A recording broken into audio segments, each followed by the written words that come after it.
आले बैते अतहार की मोहब्बत हर कलमा गो शख्स पर अल्लाह ताला ने फर्ज की है और उनके बुग़्ज़ को हर शख्स पर हराम कर दिया है।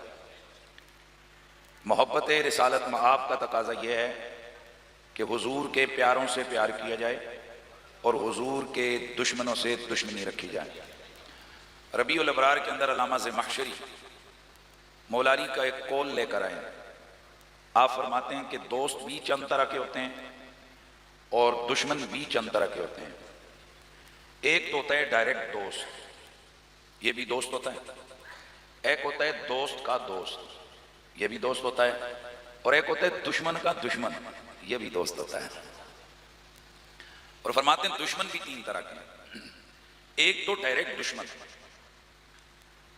एक दोस्त का दुश्मन और एक दुश्मन का दोस्त।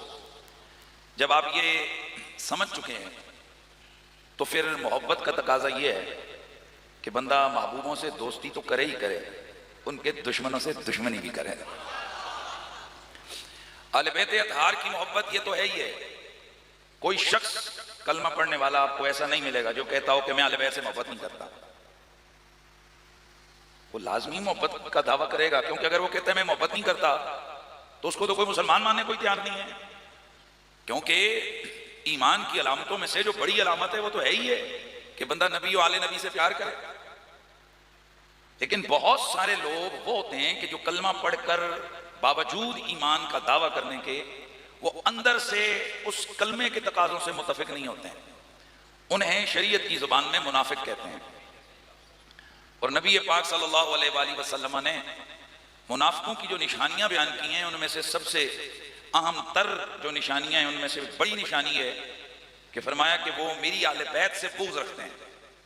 एक जगह मौला अली को पैसिफिक तखसीस के साथ बयान किया कि मुनाफिक अली से बुग़्ज़ रखता है। और दूसरी जगह फरमाया कि जिस शख्स को भी मेरी आले बैत से बुग़्ज़ करता देखो समझ जाओ तीन में से एक बीमारी इसमें है। या ये पक्का मुनाफिक है, या ये हालत नापाकी की पैदावार है, या फिर ये जानिया मां का बेटा है, बदकारा मां का बेटा है, हलाल ज्यादा नहीं है ये। इसलिए अहले बैत की मोहब्बत जिन दिलों में आती है, हजरत इमाम जाफर सादिक अलैहिस्सलाम फरमाते हैं कि अल्लाह तबारक व तआला पाकीज़ा खून को जो नेमतें अता फरमाता है उनमें से एक बड़ी नेमत हम अहले बैत का प्यार और मोहब्बत होती है। जब ये चंद चीजें आपके सामने मैंने अर्ज कर दी तो फिर जाहिर है कि मुनाफिक भी क़यामत तक रहेंगे और आते रहेंगे। जिनका बज़ाहिर लिबादा इस्लाम का होगा अंदर से कुफ्र के साथ ही होंगे। और आपके सामने अलामात मुनाफिकीन अहादीस मुबारक में वाज़ेह तौर पर चैप्टर मौजूद हैं। कुरान मजीद में सूरतुल मुनाफिकून पूरी सूरत मौजूद है। कुरान मजीद का पहला सिपारा, पहला रुकू, उसके अंदर आप जरा देखें कि वहां काफिरों की मजम्मत में आपको 2-3 आयतें मिलेंगी और मुनाफिकों की मजम्मत पे 13 आयतें मिलेंगी। इसका मतलब यह हुआ कि ये बड़ी खतरनाक कौम होती है साहब। ये दाढ़ी पगड़ी लोटा मुसल्ला सहम हमारे साथ होते हैं, लेकिन ये अंदर से इस्लाम का वो निज़ाम खराब करने के लिए ऐसी ऐसी हरकतें करते हैं कि अल अमान वल हफीज। इसलिए इतना मुशरिक से, यहूदी से, ईसाई से केयरफुल होने के लिए शरीयत ने जोर नहीं लगाया जितना मुनाफिक के हवाले से जोर लगाया। उसकी वजह यह है कि यहूदी अपनी किताब से पहचाना जाता है, नाम से पहचाना जाता है, अपनी इबादत गाह से पहचाना जाता है, स्टाइल ऑफ जो उसकी इबादत का स्टाइल है उससे पहचाना जाता है। हिंदू अपनी इबादत गाह से, अपने नाम से, अपने काम से पहचाना जाएगा। मुनाफिक उसका तो नाम भी मुसलमानों वाला, उसका तो कलमा भी हमारे वाला, वो नमाज भी हमारे साथ पढ़ेगा, वो कुरान भी पढ़ेगा, वो सब कुछ करेगा। पर मेरे रसूल ने चंद ऐसी निशानियां बताई हैं कि बेल आखिर बेगैरत पकड़ा जाता है। और उन निशानियों में से एक बड़ी निशानी बुग़्ज़े आले बैत है। अब मैं थोड़ा सा आपको एक खास जिहत में गाइड करना चाहता हूं।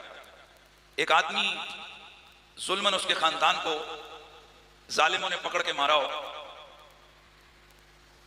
जिस्म पे खराशें नहीं, उसके कट लगे हों, लाशें उधर पड़ी हों जगह पर, कपड़े उसके फटे हुए हों, हालात उसके बड़े नागुफ्तबे हों। अब वो बंदा पुलिस स्टेशन आए, तवज्जो है, वहां उसकी हालात को देखकर कोई बंदा कहे जी क्या हुआ, वो कहे जी मुझे इस तरह बांधा गया, मुझे मारा गया, मेरे बच्चे ज़िबा कर दिए गए, सब कुछ वो करे। अब वहीं पे खड़ा बंदा वो कहे कि ये कपड़े कहीं तूने खुद तो नहीं फाड़ दिए, तवज्जो है, वो कहे कि तेरी शक्ल से तो नहीं लगता कि तू प्यासा है इतने दिनों का। तेरी हालत से तो नहीं लगता कि तेरे इतने बच्चे ज़िबा हुए हुए हैं। हालांकि दुनिया चीख कर कह रही है कि मैं बजाय वकूआ पर लाशें पड़ी हुई हैं, इसका जिस्म कटा फटा है।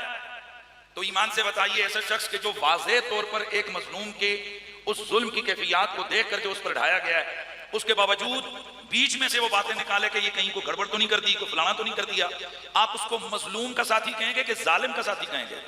बोलें जरा, जालिम का साथी कहेंगे। तो आइए अब करबला में चलते हैं।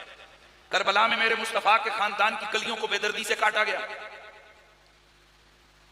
इमाम अली मकाम वो हस्ती के जिनकी शहादत की खबरें तसलसल के साथ अहादीसे सय्यह में मेरे मुस्तफा देकर गए, जिनके कातिलों के बारे में हुजूर लानत फरमा के गए, जिन बदबख्तों की बदबख्ती को हुजूर पहले से बयान करके गए, तकरीबन 50-55 साल पहले।